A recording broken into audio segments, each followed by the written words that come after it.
Hello dear students, કેમ છો? મજામાં? મારું નામ છે ફાલ્ગુન આદ્રોજા. હું રાજકોટથી છું અને તમે જોઈ રહ્યા છો ફિઝિક્સ વિથ ફાલ્ગુન સર. અને વહાલા વિદ્યાર્થી મિત્રો, અત્યારે આપણે જોઈ રહ્યા છીએ ધોરણ 12 ફિઝિક્સ ચેપ્ટર નંબર 2 સ્થિત વિદ્યુત સ્થિતિમાન અને કેપેસિટન્સ, કે જેમાં છેલ્લા લેક્ચરની અંદર આપણે જોયું હતું ડાઇઇલેક્ટ્રિક અને ધ્રુવીભવન. Okay, polarisation, dielectric and polarisation.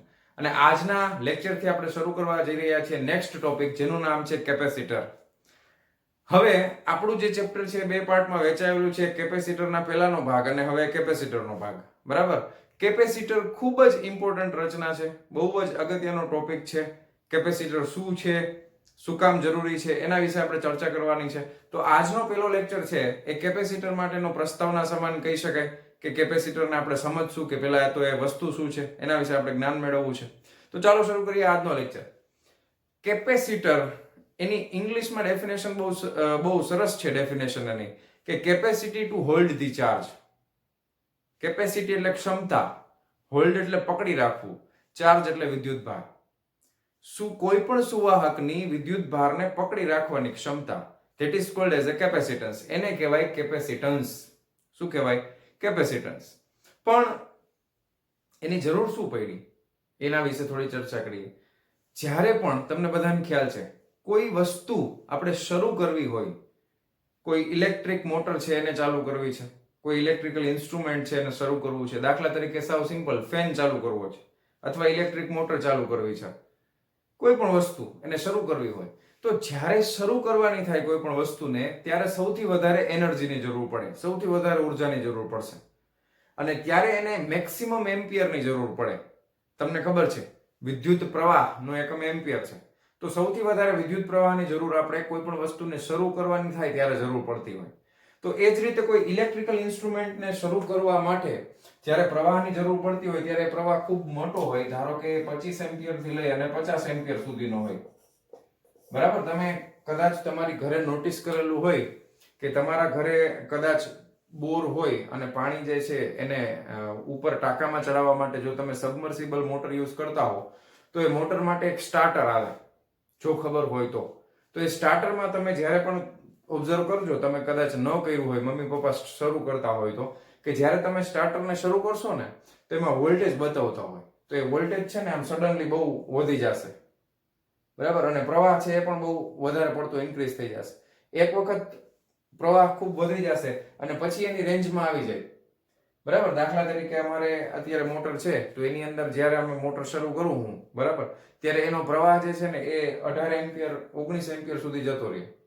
અને પછી વિધિન 1 મિનિટ, 1 મિનિટની અંદર, એટલે સેકન્ડના અમુક સેકન્ડની અંદર જ એ વળી પાછો છે ને 14 થી 15 એમ્પિયરની વચ્ચે આવી જશે. એટલે જ્યારે તમે શરૂ કરો છો ત્યારે મેક્સિમમ પ્રવાહની જરૂર પડે છે. અને એક વખત પ્રવાહ મળી જશે પછી એને રેગ્યુલરમાં એટલા પ્રવાહની જરૂર પડશે નહીં. તમે આ વસ્તુ કોઈ ફિઝિકલ વસ્તુને ધક્કો મારવા માટે પણ આપણે ઓબ્ઝર્વ કરેલી હોય. તમને ખબર છે, કોઈ ગાડી હોય, બંધ પડી ગઈ હોય, સેલ્ફ મારો ઉપડતી નથી, તો પછી આપણે ગાડીને ધક્કો મારવા માટે શું કરીએ? પાછળ 1-2 જણા ઊભા રહીએ અને પાછળથી ગાડીને ધક્કો મારીએ. તો આ એક્સપિરિયન્સ જો તમે કરેલો હોય તો તમને ખબર હશે કે ગાડી સ્થિર હોય અને શરૂઆતમાં એને ગતિમાં લઈ આવી બહુ અઘરી છે. એટલે શરૂઆતમાં વધારે બળ લગાવવું પડે, પણ એક વખત ગાડીમાં તમે ધક્કો મારીને ગાડી સેજ હલવાની શરૂ થઈ ગઈ ને, પછી તમારે એટલા બધા બળની જરૂર પડતી નથી. તો કહેવાનો મતલબ એ છે કે કોઈ પણ ઇલેક્ટ્રિકલ ઇન્સ્ટ્રુમેન્ટ હોય એને પણ શરૂ કરવા માટે વધારે એમ્પિયર જોશે, અને એક વખત એ શરૂ થઈ જશે પછી તમારે એટલા બધા એમ્પિયર આપવાની જરૂર પડશે નહીં. તો વધારે એમ્પિયર આપવા માટે આપણી પાસે કોઈ જાદુની છડી તો હોય નહીં, કે એવી કોઈ રચના આપણે બનાવવી પડે. એટલે એટલા માટે જ આપણે કેપેસિટર બનાવ્યું છે. નોર્મલી તો આપણને જે ગવર્મેન્ટની જે એને ગ્રીડ કહેવાય, ગ્રીડ, ગવર્મેન્ટમાંથી જે ઇલેક્ટ્રિસિટી સપ્લાય આપણા ઘર સુધી આવતી હોય, તો એ વાયર જે છે એ બાંધેલા થાંભલા ને એ હોય એને ગ્રીડ કહેવાય. બરાબર?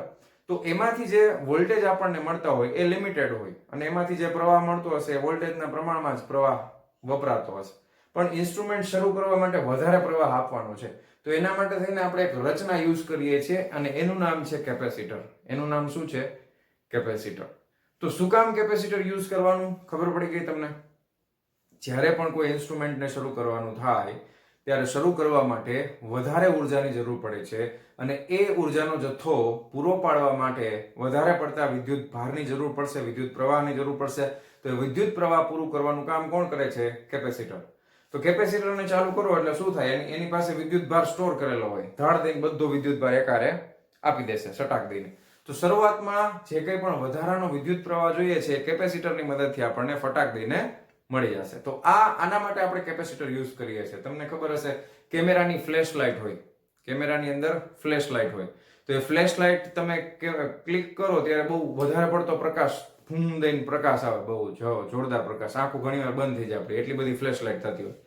તો હવે એ કેમેરાની અંદર, આ મોબાઈલના કેમેરાની એમાં પણ થાય, બરાબર? હું સાદા કેમેરાની વાત કરું છું, એમાં ફ્લેશ લાઇટ જો હોય તો એના માટે આપણે સેલ યુઝ કરીએ છીએ. સેલ હોય 1.5 વોલ્ટનો. હવે એવા કદાચ 3 થી 4 સેલ યુઝ થતો હોય તો એટલા સેલમાં આટલો બધો કઈ રીતે આપણને એમ થાય કે આટલી બધો ઉર્જા કેવી રીતે મળતી હશે?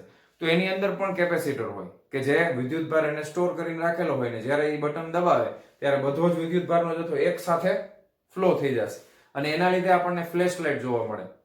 ઓકે, તો આ રચના જે છે એ કેપેસિટર, આ કામ કોણ પૂરું કરે છે? કેપેસિટર જે છે એ આ કામ પૂરું કરીને આપણને આપે છે. ક્લિયર છે આટલી વસ્તુ? ઇવન તમે પંખાની અંદર જોયું હશે, આપણા ઘરે જે આપણે ફેન યુઝ કરી છે તો પંખાની અંદર તમે આ સિલિન્ડ્રિકલ, આ રીતનો એક સિલિન્ડર વાળો ડટ્ટો જોયો હશે, સફેદ કલરનો જનરલી હોય. આ રીતનો સિલિન્ડ્રિકલ પોર્શન હોય પંખામાં, ઉપરના ભાગમાં હોય. હવે એને છે ને જનરલી કન્ડેન્સર કહેતા હોય, બરાબર? એને કન્ડેન્સર કહેવાય, પણ એ ખરેખર શું છે? તો કે કન્ડેન્સર છે એ પણ એક કેપેસિટર જ છે, બરાબર? એ પણ શું છે? કેપેસિટર જ છે. એટલે મોટા ભાગના બધા ઇન્સ્ટ્રુમેન્ટ, ઇલેક્ટ્રિકલ ઇન્સ્ટ્રુમેન્ટને શરૂ કરવા માટે કેપેસિટરની જરૂર પડતી હોય છે. અને કેપેસિટર તમે જોયેલું પણ હશે. જનરલી આપણે જે રેગ્યુલર આપણે લાઈફમાં યુઝ કરીએ છીએ એને સિલિન્ડ્રિકલ શેપમાં જોઈએ અને મોસ્ટલી કાળા કલરની સરફેસ હોય બહારની, બરાબર છે? ને અહીંયા એલ્યુમિનિયમની પટ્ટી જેવું આપણને દેખાતું હોય અને આ પોર્શન છે એ આખો બ્લેક કલરનો હોય. તો આ રીતનું કેપેસિટર હોય, નાના નાના કેપેસિટર. આ અત્યારે જે વાત કરી ફેન વાળી, પંખા વાળી, એમાં જનરલી વ્હાઈટ કલર હોય. બાકી આપણે કોમ્પ્યુટરની સીપીયુ ને બધું હોય એની અંદર તમને આવા નાના નાના કેપેસિટર ઘણા જોવા મળે. રેડિયોની સર્કિટ હોય રેડિયાની અંદર, તો એની અંદર પણ કેપેસિટર આવેલું હોય છે. તો આપણે સમજ્યા કે કેપેસિટરનો પ્રેક્ટિકલ યુઝ શું છે એ આપણે જોયું, બરાબર? હવે કેપેસિટર એટલે કેપેસિટી. શું કરવાની કેપેસિટી? તો કે વિદ્યુત ભારને પોતાની અંદર જકડી રાખવાની કેપેસિટી. કેટલો વિદ્યુત ભાર મેક્સિમમ એમાં ભરી શકે, તો એને કહેવાય કેપેસિટર. ઓકે, હવે આપણે ટેક્સ્ટ બુક પ્રમાણે આગળ વધીએ. કેપેસિટર શું છે, એની જરૂરિયાત શું છે, એ હવે આપણને ખબર પડી ગઈ છે કે વિદ્યુત ભારને પોતાની અંદર સંગ્રહ કરવાની ક્ષમતા, એને આપણે કેપેસિટર કહેવાય. પણ કેપેસિટરની ડેફિનેશન આપણને ટેક્સ્ટ બુકમાં શું આપેલી છે? તો કે બે સુવાહકો થી બનતા તંત્રને, આ બે સુવાહક પદાર્થ છે, ધારો કે બે ગોળા લઈ લીધા, બરાબર? આ બંને ગોળા છે એ સુવાહક ગોળાઓ છે. તો બે સુવાહક થી બનતા તંત્રને કેપેસિટર કહેવાય. બે સુવાહક થી બનતા તંત્રને શું કહેવાય? કેપેસિટર. ધારો કે આ બંને સુવાહક ગોળા છે, એમાંથી પહેલા ગોળાની અંદર જે વિદ્યુત ભાર છે એ Q1 છે, બીજા ગોળાની અંદર જે વિદ્યુત ભાર છે એ Q2 છે. પહેલા ગોળાનું વિદ્યુત સ્થિતિમાન V1 છે, બીજા ગોળાનું વિદ્યુત સ્થિતિમાન V2 છે. અને અહીંયા આગળ જે વિદ્યુત ભાર છે એ ધન વિદ્યુત ભાર છે, ધારો કે, બરાબર? અને અહીંયા આગળ જે વિદ્યુત ભાર છે એ ઋણ વિદ્યુત ભાર છે. તો બે સુવાહકોથી બનતી રચના, બે અલગ અલગ સુવાહકોથી બનતી રચના છે એને શું કહેવાય? તો કે એને કેપેસિટર કહેવાય. ક્લિયર? હવે આપણે ટેક્સ્ટ બુક પ્રમાણે સમજીએ. બીજું, વ્યવહારમાં જે કેપેસિટર બનાવેલા હોય તો આ બે સુવાહકનો એક છેડો બેટરીના એક છેડાની હારે, બીજો છેડો બેટરીના બીજા છેડાની હારે. એટલે પ્રેક્ટિકલી એવું થશે કે Q1 છે એ જે છે એ પ્લસ Q જેટલું થઈ જશે અને Q2 જે છે એ માઇનસ કેપિટલ Q જેટલું થઈ જશે. ક્લિયર? એટલે અહીંયા આગળ આવશે પ્લસ Q અને અહીંયા આગળનો વિદ્યુત ભાર છે એ પ્રેક્ટિકલી કેટલો થાય છે? તો કે માઇનસ Q. આનું વિદ્યુત સ્થિતિમાન V1 છે, આનું વિદ્યુત સ્થિતિમાન V2 છે. તમને ખબર છે કે વિદ્યુત ક્ષેત્રની રેખાઓ હંમેશા ધન વિદ્યુત ભારમાંથી ઋણ વિદ્યુત ભાર તરફ જતી હોય. એટલે આ બંને ગોળાની વચમાં વિદ્યુત ક્ષેત્ર આવેલું હશે, બરાબર છે? એ વિદ્યુત ક્ષેત્ર કેટલું બને? ધારો કે વિદ્યુત ક્ષેત્ર E છે. ક્લિયર? તો આ વિદ્યુત ક્ષેત્રના લીધે વિદ્યુત સ્થિતિમાનનો તફાવત, બે વચ્ચે વિદ્યુત સ્થિતિમાનનો તફાવત કેટલો બને? ધારો કે આપણે એવું માની લઈએ કે V1 છે ઈ V2 કરતા મોટું છે. V1 છે ઈ V2 કરતા મોટું છે, તો વિદ્યુત સ્થિતિમાનનો તફાવત ડેલ્ટા V કેટલો થશે? તો કે V1 V2. આ વિદ્યુત સ્થિતિમાનનો તફાવત થઈ જશે. તો આ પ્રકારની રચના હોય બે સુવાહકોથી બનતું તંત્ર, આ પ્રકારના તંત્રને કેપેસિટર કહેવામાં આવે છે. આ પ્રકારના તંત્રને શું કહેવામાં આવે છે? કેપેસિટર કહેવામાં આવે છે. વિદ્યુત ભારને સંગ્રહ કરવાની ક્ષમતા એને કહેવાય કેપેસિટન્સ. ઓકે, વિદ્યુત ભારને સંગ્રહ કરવાની ક્ષમતા એને કહેવાય કેપેસિટન્સ. કેપેસિટર એટલે ફિઝિકલ ઇન્સ્ટ્રુમેન્ટ. ઓકે, દાખલા તરીકે તમને અવરોધ વિશે ખબર હોય અને અવરોધકતા પણ ખબર હોય, બરાબર? એકચ્યુઅલમાં ત્રીજા ચેપ્ટરમાં આવવાનું છે, પણ તમે આગળ ઓલરેડી 10મા ધોરણની અંદર ભણી લીધું છે કે અવરોધ અને અવરોધકતા. તો અવરોધ જે છે એ ફિઝિકલ વસ્તુ છે ને, બરાબર? કોઈ તાર હોય એને આપણે અવરોધ તરીકે ગણી શકાય, અને અવરોધકતા એ એનો ગુણધર્મ છે, એની પ્રોપર્ટી છે. તો એવી રીતે કેપેસિટર છે એ ફિઝિકલ વસ્તુ છે અને કેપેસિટન્સ છે એ એની ક્ષમતા છે, એની પ્રોપર્ટી છે કે કેટલો વિદ્યુત ભાર સ્ટોર કરી શકે. તો આ બેનો ડિફરન્સ આપણને ખબર હોવી જોઈએ. હવે અહીંયા જે વિદ્યુત ક્ષેત્ર ઉત્પન્ન થાય છે તો વિદ્યુત સ્થિતિમાનનો તફાવત કેટલો છે? Delta V V1 V2. હવે આપણને એવો પ્રશ્ન થાય કે સર અહીંયા તો બે ગોળા છે, તો કોઈ એક સુવાહકથી કેપેસિટર બની શકે? હા, બની શકે. કેવી રીતે બને? આપણે એવી કલ્પના કરીએ કે આમાંથી એક ગોળો છે ને, આ ગોળાને આપણે અનંત અંતરે લઈ જઈએ. ક્યાં લઈ જઈએ? અનંત અંતરે. તો બે વચ્ચેનું જે અંતર છે એ અંતર પણ અનંત અંતર થઈ જશે. તો અનંત અંતરે જેટલો ધન વિદ્યુતભાર આમાં છે એટલો ઋણ વિદ્યુતભાર આની અંદર હશે જ ને, બરાબર ને? એટલો ઋણ વિદ્યુતભાર તો આની અંદર હશે જ. સમજાય છે? તો એક ગોળાથી પણ કેપેસિટર બની શકે.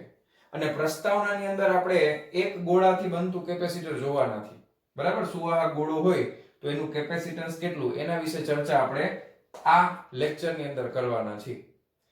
તો કેપેસિટર ને વ્યાખ્યાયિત કઈ રીતે કરેલું છે? તો કેપેસિટરની વ્યાખ્યા વહાલા વિદ્યાર્થી મિત્રો આ સૂત્ર યાદ રાખવાનું છે, C = Q/V. શું છે એની વ્યાખ્યા? C = Q/V. આ રીતે વ્યાખ્યાયિત કરેલું છે. કોઈ પણ સુવાહક એનું કેપેસિટન્સ કેટલું હોય? તો કે Q/V જેટલું હોય. V એટલે વિદ્યુત સ્થિતિમાનનો તફાવત છે અને Q એટલે વિદ્યુત ભાર છે. ઓકે, V એટલે વિદ્યુત સ્થિતિમાનનો તફાવત છે, Q એટલે શું છે? તો કે વિદ્યુત ભાર. ઓકે, હવે તમને એક બીજી ઇમ્પોર્ટન્ટ અગત્યની વસ્તુ કે આવું કેમ વ્યાખ્યાયિત કેમ આવી રીતે કર્યું? તો કે કેપેસિટર એટલે આપણે હમણાં મેં તમને શું કીધું કે વિદ્યુત ભારને સંગ્રહ કરવાની ક્ષમતા. વિદ્યુત ભારને શું કરવો છે? સંગ્રહ કરવાની ક્ષમતા. તો વિદ્યુત ભારને સંગ્રહ કરવો છે તો વિદ્યુત ભાર ઉપર આધારિત હોય ને, બરાબર ને? આટલી વસ્તુ ક્લિયર. હવે આ આકૃતિની બહુ જરૂર નથી, તો આ આકૃતિને હું જવા દઉં છું અત્યારે ટેમ્પરરીલી, બરાબર? કારણ કે મારે હવે તમને થોડુંક ડિટેલમાં સમજાવવું છે. તો આ એક કેપેસિટરની રચના છે. ધનમાંથી ઋણમાં વિદ્યુત ક્ષેત્રની રેખાઓ નીકળતી હોય, વચ્ચે વિદ્યુત સ્થિતિમાનનો તફાવત આટલો હોય. એ બધી વસ્તુ આપણને સમજાઈ ગઈ, ક્લિયર છે? પછી આપણે પાછી જરૂર પડશે તો હું બનાવું છું. હવે જો કેપેસિટરનું સમીકરણ આપણે શું લાવ્યા? તો કે કેપેસિટન્સ C = Q/V. Q ના છેદમાં V. તો Q એટલે વિદ્યુત ભાર છે. આપણે કીધું હતું ને કે વિદ્યુત ભારને સંગ્રહ કરવાની ક્ષમતા. દાખલા તરીકે આ સિંગલ એક ગોળો છે, આ સુવાહક પદાર્થ છે, આને આપણે કેપેસિટર તરીકે લઈ લીધું. હવે ધારો કે આના ઉપર કોઈ વિદ્યુત ભાર આપણે પ્રેરિત કરીએ કે કોઈ વિદ્યુત ભારને હું આના ઉપર લઈ આવું છું, તો આ વિદ્યુત ભારિત ગોળાને મારે વિદ્યુત ભારિત કરવા માટે મેં કંઈક કાર્ય કરેલું હશે ને. ધારો કે હું અનંત અંતરેથી એકમ ધન વિદ્યુત ભારને લેતો આવું છું અને આ ગોળા સુધી લાવું છું. એવી રીતે હું ઘણા બધા વિદ્યુત ભારને આ ગોળાની સપાટી ઉપર લાવ્યો, તો એ વિદ્યુત ભારને આના ઉપર લઈ આવવા માટે મેં કંઈક કાર્ય કરેલું હશે ને. અને અહીંયા આગળ ધારો કે આ ટોટલ જે વિદ્યુત ભાર જમા થાય છે એ વિદ્યુત ભાર કેટલો છે? તો કે કેપિટલ Q જેટલો છે. હવે તમને ખબર છે કે આ સુવાહક ગોળો હોય તો એની કઈક ત્રિજ્યા પણ હશે. ધારો કે આની ત્રિજ્યા કેપિટલ R છે. કેટલી છે? Capital R. તો તમને ખબર છે કે સુવાહક ગોળામાં પહેલા તો વિદ્યુત ભાર કોઈ દિવસ અંદર હોય નહીં, બધો સપાટી ઉપર જ હોય. એની ત્રિજ્યા છે કેપિટલ R અને ટોટલ વિદ્યુત ભાર છે કેપિટલ Q.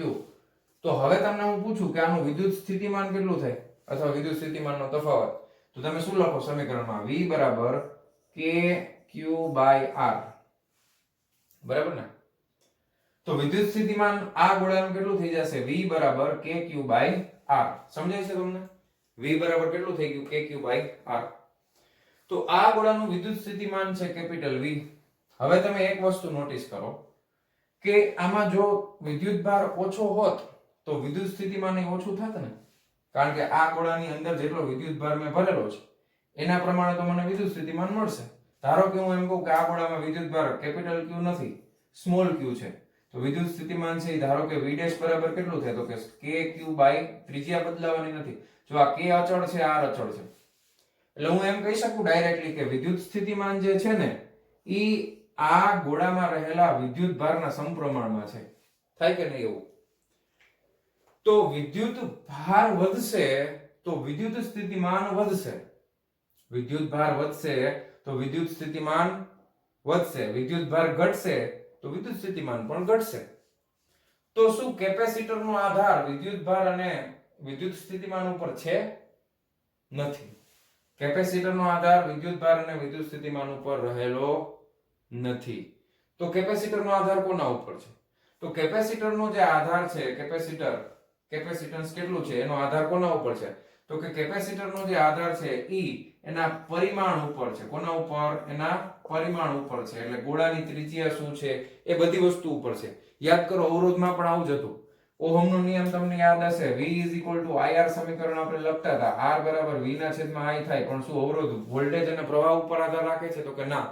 એ અવરોધ છે એ દ્રવ્યની જાત ઉપર આધાર રાખે છે. અને અવરોધ માટે તમને ખબર છે અવરોધનું બીજું સમીકરણ લેવા હતા R બરાબર ρl બાય A. બરાબર છે? તો અવરોધ છે લંબાઈના સમપ્રમાણમાં આડછેદના ક્ષેત્રફળના વ્યસ્ત પ્રમાણમાં હતું. તો એ જ પ્રમાણે અહીંયા કેપેસિટર જે છે એ કેપેસિટરનો આધાર એ વિદ્યુત ભાર અને વોલ્ટેજ વિદ્યુત સ્થિતિમાનના તફાવત ઉપર રહેલો નથી. કેપેસિટરનો આધાર પણ એના પરિમાણ ઉપર રહેલો છે.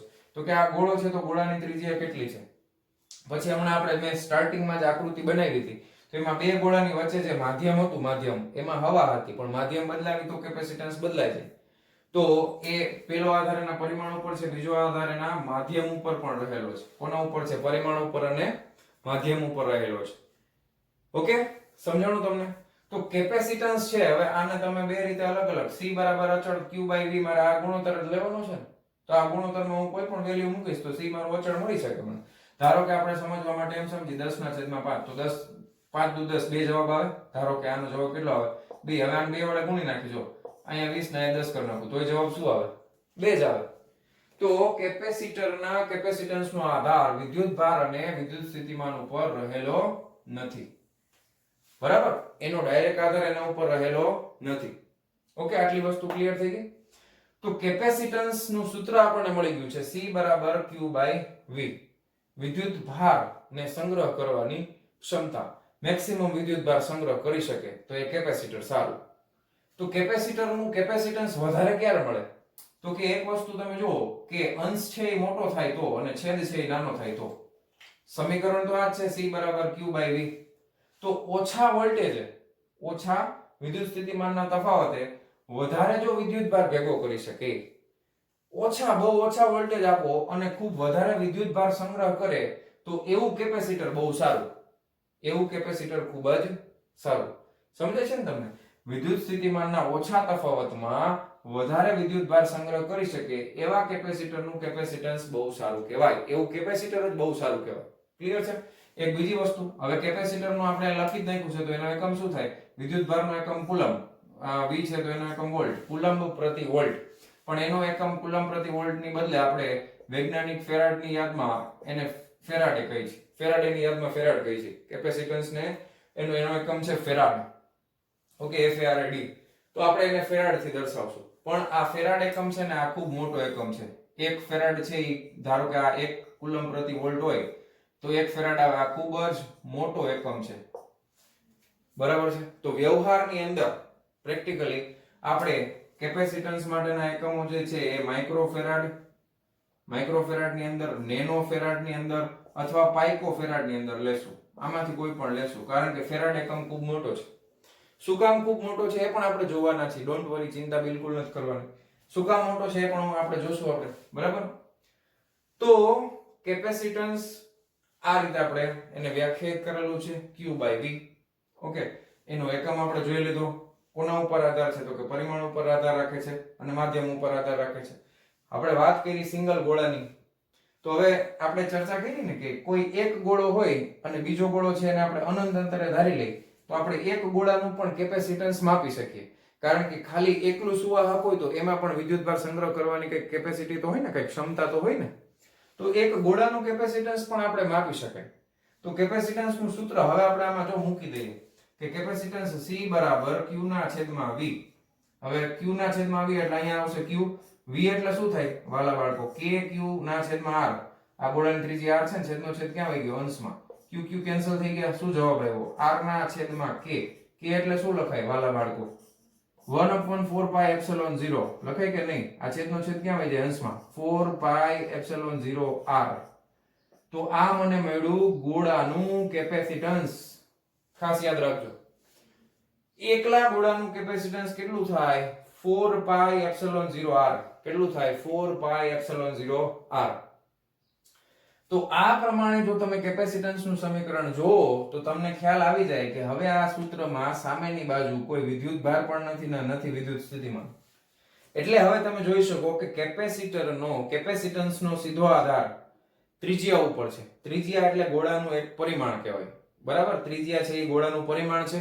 એપ્સિલોન 0 ઉપર આધાર છે. એપ્સિલોન 0 એટલે શૂન્યાવકાશની પરાવૈદ્યુતાંક, શૂન્યાવકાશનો પરાવૈદ્યુતાંક. પણ જો માધ્યમ હોય તો માધ્યમનો પરાવૈદ્યુતાંક આવે ને. માધ્યમ હોય તો માધ્યમનો પરાવૈદ્યુતાંક આવશે ને. આપણે પહેલા ચેપ્ટરમાં મેં તમને ઓલરેડી સમજાવેલું છે. ઓકે, અને ડાઇલેક્ટ્રિક અચળાંક એ કહેવાય માધ્યમનો. તો કેપેસિટરનો આધાર પરિમાણ ઉપર છે અને માધ્યમ ઉપર છે એવું આના ઉપરથી તમે સાબિત કરી શકો છો. ક્લિયર? તો આ રીતે આપણને કોઈ પણ ગોળાનું કેપેસિટન્સ આ રીતે આપણને મળી જશે. તો ગોળામાં વાત કરીએ તો પૃથ્વી છે એ અવાહક છે કે સુવાહક છે? તો કે પૃથ્વી છે એ તો વિદ્યુતની સુવાહક છે. તો તમને ખૂબ જ IMP MCQ એમ પૂછે કે પૃથ્વીનું કેપેસિટન્સ કેટલું? શું પૂછે? પૃથ્વીનું કેપેસિટન્સ તમને પૂછે. ઓકે, તો તમે એક કામ કરો, વિડિયો પોઝ કરી લ્યો અને આમાંથી તમારે લખવું હોય તો લખી નાખો. બાકીની વસ્તુ હું જવા દઉં છું. ઓકે, ચાલો આ સમીકરણ આ ખાસ તમે લખી નાખજો. કેપેસિટન્સ ગોળાનું આ કોનું છે? પર્ટિક્યુલર ગોળા માટેનું છે. ઓકે, કેપેસિટર આપણે એક્ચ્યુઅલમાં 3 પ્રકારના છે. બરાબર? એમાંથી સૌથી પહેલા આ ગોળાને જોશું આપણે. પછી એક આવે છે સમાંતર પ્લેટ કેપેસિટર, જેનું કેપેસિટન્સ સમાંતર પ્લેટ બહુ ઇમ્પોર્ટન્ટ છે બોર્ડ માટે. અને એના પછી ત્રીજું જે આવે છે સિલિન્ડ્રિકલ આવે છે, નળાકાર કેપેસિટર. તો એના વિશે આપણે ચર્ચા કરવાની છે. આ લખાઈ ગયું? ચલો લખી નાખ્યું ને? જવા દો. ચાલો જવા દઉં છું. ચાલો, તો હવે તમને ખબર પડી ગઈ કે કેપેસિટર છે એ બે સુવાહકોથી બનતી રચના છે. પણ ખાલી એકલો સુવાહક હોય તો પણ આપણને એનું કેપેસિટન્સ છે મળી જશે. તો એ ગોળાનું કેપેસિટન્સ છે એનું સૂત્ર શું મળ્યું આપણને? 4 પાઈ એપ્સિલોન 0 R. હવે હું વાત કરતો તો એક અગત્યના MCQ ની. એમાંથી ઘણા બધા MCQ તમને પૂછી શકે. તમને એમ પૂછે કે પૃથ્વી નું કેપેસિટન્સ કેટલું? બરાબર છે? પૃથ્વીનું કેપેસિટન્સ કેટલું તમને આપી દે. પૃથ્વીની જે ત્રિજ્યા છે એ 6400 કિલોમીટર છે. કેટલી છે? 6400 કિલોમીટર છે. એટલે એને આપણે મીટરમાં ફેરવવી જરૂરી છે. 6400 ગુણ્યા 10 ની કેટલી ઘાત? તો કે 3 ઘાત મીટર થઈ ગઈ. રેડી? અને કેપેસિટન્સ તો મને ખબર છે. કેપેસિટન્સ C બરાબર શું થાય? તો કે 4 પાઈ એપ્સિલોન 0 R થાય. એટલે તમને પૃથ્વીના ગોળાનું કેપેસિટન્સ મળી જાય ને. તો હું અહીં લખું છું 4 પાઈ એપ્સિલોન 0 R. હવે હું આને આ રીતે લખી શકું ને કે R ના ભાગાકારમાં K. કારણ કે K બરાબર શું થાય? તો કે 1/4 પાઈ એપ્સિલોન 0 થાય. અહીં છેદમાં મૂકું છે તો આ જ રીતે લેવા હતા ને આપણે સૂત્ર. તો R એટલે ત્રિજ્યા છે 6400 ગુણ્યા 10 ની 3 ઘાત ના છેદમાં K લઈએ એટલે આપણે શું સહેલું પડે. આમાં તમારે એપ્સિલોન 0 ની કિંમત મૂકવી પડે. 8.85 ગુણ્યા 10 ની -12 તોય જવાબ મળે. પાઈ ની મૂકો 3.14 લેવો મળી જાય. પણ આ સહેલું પડે. 9 ગુણ્યા 10 ની કેટલી થાય? તો કે 9 ઘાત થાય. હવે તમે આનો ભાગાકાર કરો ને તો તમને પૃથ્વીનું કેપેસિટન્સ છે એ મળી જાય. તો આનો ભાગાકાર જો હું કરી જ દઉં છું, કઈ વાંધો નહીં. 963 બરાબર છે. પછી 9 એકુ 9, 9 એકુ 9 બરાબર. 963 માટે લે. આ બે મીંડા છે, આ 3 મીંડા ગયા, 2 ને 3 ગયા. તો આ જે 10 ની 9 ઘાત છે એ ઉપર જાય તો 10 ની -9 ઘાત થઈ જાય. બરાબર છે? જો હું શોર્ટમાં કરું છું, તમે આ રીતે ન કરતા, તમે તમારી રીતે કેલ્ક્યુલેટર કરીને જોઈ લેજો. તો આ 3 ને 2 5, 5 આમાંથી ગયા ને તો કેટલા વધ્યા? 5 ને 4 9, તો -4 વધે, બરાબર? તો 7.11 ગુણ્યા 10 ની -4 ઘાત ફેરાડ આવ્યું. કેપેસિટન્સ નો એકમ શું થાય? કેપેસિટન્સ નો ફેરાડ. તમે જોઈ શકો છો કે આવડી મોટી પૃથ્વીનું કેપેસિટન્સ પણ 1 ફેરાડે નથી આવતું. 1 ફેરાડે પૂરું આવતું નથી. કેવડી મોટી પૃથ્વી છે વિચાર તો કરો. કેવડું મોટું એકમ થાય ફેરાડ નો. થઈ ગયું સાબિત? એમનામાં થઈ ગયું. જો બીજો તમને એક ઇમ્પોર્ટન્ટ ક્વેશ્ચન એવો પૂછી શકે કે કોઈ એક ગોળાનું કેપેસિટન્સ છે એ 1 ફેરાડ છે, તો એની ત્રિજ્યા કેટલી થાય? કેપેસિટન્સ તમને આપી દીધું છે 1 ફેરાડ, તો એની ત્રિજ્યા તમને પૂછી છે, તો c બરાબર 1 મૂકી દો, તો 4πε0 r. હવે r ને કરતા બનાવીએ તો 1 ના છેદમાં શું આવે? 4πε0. 1 ના છેદમાં 4πε0 એટલે કે થઈ ગયું, તો 9 ગુણ્યા 10 ની 9 ઘાત થઈ ગઈ. તો આ 9 ગુણ્યા આ કેમાં આવી? મીટરમાં. બરાબર છે? તો પૃથ્વી કરતાય મોટો જવાબ આવે. હવે આટલી ત્રિજ્યા હોય ને, આને કિલોમીટરમાં ફેરવવા ફેરવી શકાય. જો 10 ની 3 ઘાત કિલોમીટર, 3 ઘાત કાઢ નાખીએ એટલે 9 ગુણ્યા 10 ની 6 ઘાત આવે ને, 639 કિલોમીટર. તો જે ગોળાની ત્રિજ્યા 9 ગુણ્યા 10 ની 6 ઘાત કિલોમીટર હોય ને, એ ગોળાનું કેપેસિટન્સ 1 ફેરાડ થાય. આપણી પૃથ્વીનું કેટલું થાય છે? 7.11 ગુણ્યા 10 ની -4 ઘાત થાય છે. વિચાર તો કરો, પૃથ્વી કરતા કેવડો મોટો ગોળો થાય. તો કેપેસિટન્સ કહેવાનો મતલબ એમ છે કે કેપેસિટન્સ એકમ છે એ ખરેખર ફેરાડ એકમ છે, એ ખૂબ મોટો છે. એટલા માટે વ્યવહારમાં આપણે માઇક્રોફેરાડ, નેનોફેરાડ અને પાઇકોફેરાડ એકમનો યુઝ કરવાના છીએ. ઓકે? હવે એક બીજી વસ્તુ, કેપેસિટર ને તમે દાખલા તરીકે નિશ્ચિત કેપેસિટન્સ વાળું કેપેસિટર હોય અને એક ચલ કેપેસિટર હોય. તો નિશ્ચિત વાળું હોય ને એની સંજ્ઞા આ રીતે છે. આ નિશ્ચિત કેપેસિટર, એની સંજ્ઞા નિશ્ચિત કેપેસિટરની. ચલ કેપેસિટરની સંજ્ઞા મારે ડ્રો કરવી હોય તો એના માટે મારે આમ વચ્ચે એરો કરી દેવાનો. ચલ માટે શું કરી દેવાનું? એરો. આ નિશ્ચિત કેપેસિટન્સ છે, નિશ્ચિત, બરાબર? અને આ ચલ કેપેસિટન્સ છે, ચલ કેપેસિટર.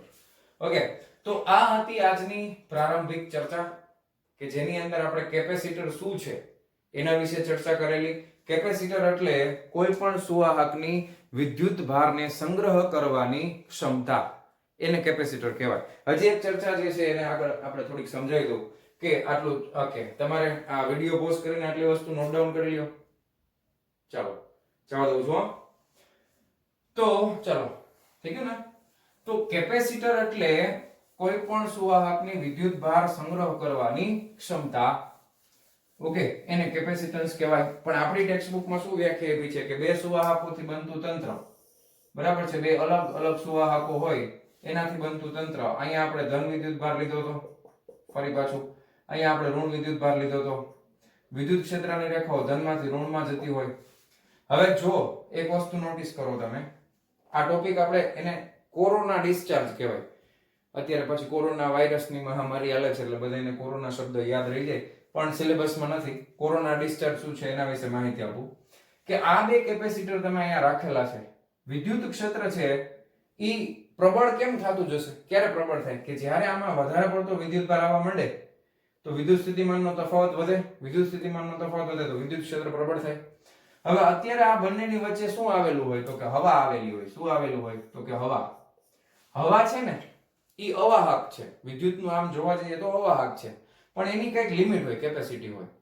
જ્યારે તમારું વિદ્યુત ક્ષેત્ર છે એ અમુક લિમિટ કરતા વધારે પ્રબળ થઈ જાય ને, તો વિદ્યુત ભાર જે છે એ હવામાં ગતિ કરીને એકમાંથી બીજામાં જતો રહેશે. હવે તમે અહીંયા તમે સમજો, અહીંયા માઇનસ છે, અહીંયા પ્લસ છે. આ રીતનું વિદ્યુત ક્ષેત્ર છે એટલે પ્લસ થી માઇનસ તરફ હોય. તો અહીંયાથી મારે દાખલા તરીકે વિદ્યુત ક્ષેત્રની દિશા આમ છે, તો અહીંયા ધારો કે અહીંયા માઇનસ છે ને અહીંયા પ્લસ છે, વિદ્યુત ક્ષેત્ર આ રીતે છે.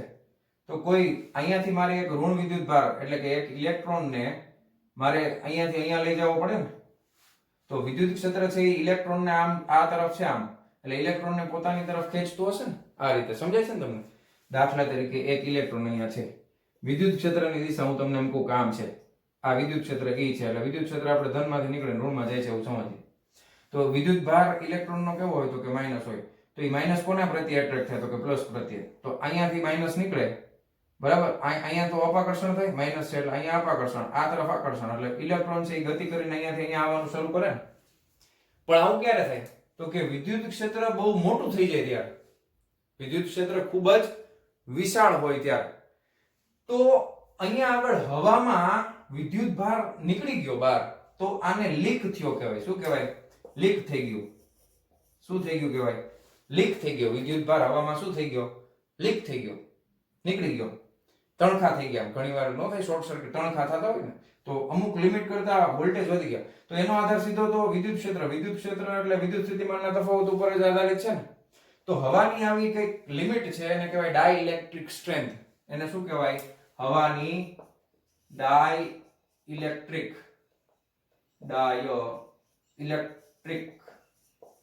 સ્ટ્રેન્થ. બરાબર? હવાની ડાઇલેક્ટ્રિક સ્ટ્રેન્થ કે હવા ક્યાં સુધી સહન કરી શકે, કેટલા વોલ્ટેજ હોય ત્યાં સુધી હવામાંથી વિદ્યુત ભાર જવા ન દે. તો હવાની ડાઇલેક્ટ્રિક સ્ટ્રેન્થ છે ને એ કેટલી છે? તો કે 3 ગુણ્યા 10⁶ વોલ્ટ પ્રતિ મીટર છે. અથવા તમે આને આમ લખો કે 3 ગુણ્યા 10⁴ વોલ્ટ પ્રતિ સેન્ટીમીટર છે. મીટરને મેં સેન્ટીમીટરમાં ફેરવી નાખ્યા છે. તો કોઈ પણ બે કેપેસિટર વચ્ચે, ધારો કે અહીંયા એક કેપેસિટર છે આ રીતે, અને અહીંયા બીજું કેપેસિટર છે, આ બેની વચ્ચેનું અંતર 1 સેન્ટીમીટર જેટલું હોય, પણ વિદ્યુત સ્થિતિમાનનો તફાવત છે એ 3 ગુણ્યા 10⁴ કરતા વધી ગયો હોય, તો વિદ્યુત ભાર છે એકમાંથી બીજામાં આવી જશે. અને વિદ્યુત ભાર એકમાંથી બીજામાં ગતિ કરશે એટલે આનો ધન વિદ્યુત ભાર ઘટી જશે, આનો ઋણ વિદ્યુત ભાર ઘટી જશે. ઇલેક્ટ્રોન નીકળી ગયો આમાંથી, એટલે એનું કેપેસિટન્સ છે એ પાછું ઘટી જશે. એટલે પછી એકવાર વિદ્યુત ભાર લીક થઈ જાય પછી હવે એમાં કેપેસિટન્સની કેપેસિટી એટલે એની અમુક લિમિટ હોય ત્યાં સુધી તમે કેપેસિટરમાં વિદ્યુત ભાર છે વધારી શકો. હવા કરતા, હવાની ડાઇલેક્ટ્રિક સ્ટ્રેન્થ છે ને એના કરતા વધારે વિદ્યુત સ્થિતિમાનનો તફાવત થવો જોઈએ નહીં, નકર પછી વિદ્યુત ભાર હવામાં ડિસ્ચાર્જ થઈ જાય. એ ફિનોમિનાનું નામ છે કોરોના ડિસ્ચાર્જ. એને શું કહેવાય? કોરોના ડિસ્ચાર્જ કહેવાય. બરાબર છે? પણ એ આપણા સિલેબસમાં નથી. જૂની ટેક્સ્ટબુકમાં અમુક વસ્તુ સમજાવી લીધી, એ સિલેબસમાં નથી, એટલે એના વિશે આપણે ચર્ચા કરતા નથી. કોઈ સુવાહક ઉપર, હવે એનું તમને ખાલી કહી દઉં થોડુંક, કે વહાણ હોય ને, વહાણ, શિપ, એનો આગળનો ભાગ છે એ અણીવાળો હોય. તો એ શિપ છે એ દરિયામાં જતું હોય ને ફૂલ સ્પીડમાં, તો એ શિપનો જે અણીવાળો ભાગ હોય ને ત્યાં પ્રકાશના લીસોટા દેખાય. એનું કારણ છે કે બધો વિદ્યુત ભાર છે અહીંયા જમા થયો હોય, અને કારણ કે ગતિ કરે છે એટલે વિદ્યુત ભારિત થઈ ગઈ હોય શિપ, અને એ વિદ્યુત ભાર છે એ હવામાં લીક થતો હોય, એટલા માટે આપણને લીસોટા દેખાય. તો એ ઘટના છે એને કોરોના ડિસ્ચાર્જ કહેવાય. પણ એ આપણા સિલેબસની બહારની વસ્તુ છે. તો આટલી વસ્તુ આપણે શીખવાની હતી. કેપેસિટરનું ગુજરાતી નામ સંધારક છે. બરાબર છે? કેપેસિટરનું ગુજરાતી નામ શું છે? તો કે સંધારકો. બરાબર? એ નામ યાદ રહે તો ઠીક છે, બાકી કેપેસિટર કહેશો તોય કઈ વાંધો નથી. બરાબર? તો આપણે પ્રારંભિક ચર્ચા કેપેસિટર વિશે આજના લેક્ચરમાં કરી. કેપેસિટર શું છે, એની વ્યાખ્યા, બરાબર? ગોળાકાર કેપેસિટર હોય તો એનું કેપેસિટન્સ કેટલું થાય? 4πε0r. એના ઉપરથી તમને કયા ક્વેશ્ચન પૂછી શકે, ઓકે, એનો એકમ શું છે, બહુ મોટો. તો એ બધી ચર્ચા આજે આપણે આજના પ્રસ્તાવનાનો લેક્ચર કહી શકાય કેપેસિટરનો, એના વિશે આપણે કરેલી છે.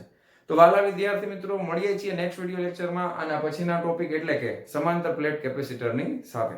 ત્યાં સુધી આવજો.